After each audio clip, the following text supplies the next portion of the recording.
Hey guys, and welcome back. Recently I watched a YouTube video by Veritasium, a famous science YouTuber, where he explained a riddle that is so counterintuitive, it still seems wrong even if you know the answer. And he was right. So since this is also a coding channel, I wrote a script to simulate this problem and see if Veritasium was actually telling the truth. But first, what is this riddle and how does it work? Basically, we have 100 prisoners, each numbered from 1 to 100, or in my case, from 0 to 99. And there's a room with 100 boxes, also numbered from 0 to 99. Inside each box, there's a piece of paper with a random prisoner's number written on it. The challenge is that each prisoner enters the room one by one. They can open up to 50 boxes to try and find their own number. After opening a box, they must close it again. No leaving marks, no communication. If every prisoner finds their number, they are all set free. But if even one fails, they all lose. At first, this seems completely hopeless, and it really is.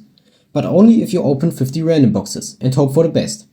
Since each prisoner only has a 50% chance of finding their number, the probability that all 100 prisoners succeed is 0.5 raised to the power of 100, which is basically 0. But here's where it gets crazy. There's a strategy that boosts the success rate to about 31%. At first, that sounds impossible, but I will break it down in a simple way, and if you want to dive in deeper into the math behind it, I highly recommend watching Veritasium's video. It's really well explained. So what is this incredible strategy? I call it the cycle strategy. Here's how it works. A prisoner starts by opening the box with their own number.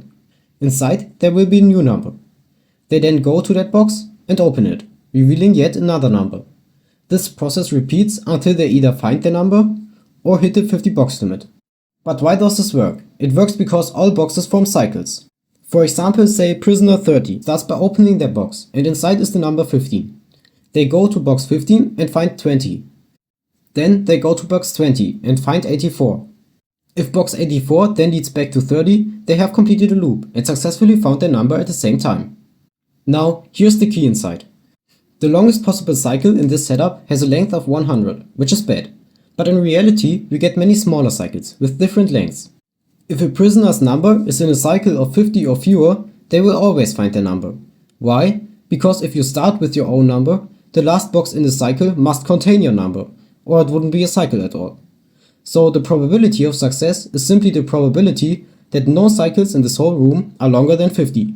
And for all 100 prisoners together, this turns out to be 31%. But let's be honest, that doesn't really make sense. And that's why I coded a simulation, to see if this is really true. How does my program work? It's actually pretty simple, and I will explain it step by step. I've also added plenty of comments, so you guys can understand it even better. First off, I created a class called room. This class represents the room with the 100 boxes. In the constructor, I generate a list of numbers from 0 to 99 and shuffle it randomly. This simulates the random placement of the prisoner's numbers inside the boxes. Now let's talk about the random strategy I mentioned earlier. In this strategy, each prisoner picks 50 boxes at random and hopes to find their number. To do this, I use a function that randomly selects 50 boxes for each prisoner. Then it simply checks if the prisoner's number is inside any of those boxes. If it is, the prisoner succeeds, otherwise they fail. The cycle strategy works differently. A prisoner starts with the box that has their number on it. They then check the number inside that box and go to that corresponding box. If the number inside is their own, they succeed. Otherwise, they repeat the process until they either find their number or hit the 50 box limit. Lastly, in this class, I have the simulate function, which runs either one of these strategies for all 100 prisoners and returns whether they all succeed. Finally, I run the simulation a few thousand times to get a reliable result. For each run, I create a new room and simulate both strategies. I then count how many times each strategy works for all 100 prisoners. At the end, I print out the success rates for both strategies.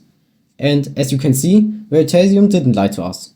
It really is about 31%. Now you can go and watch Veritasium's video. Alright, that's it for today. If you like my video, leave a like, and if not, feel free to dislike, but let me know in the comments what I can improve next time. Goodbye and have a great day.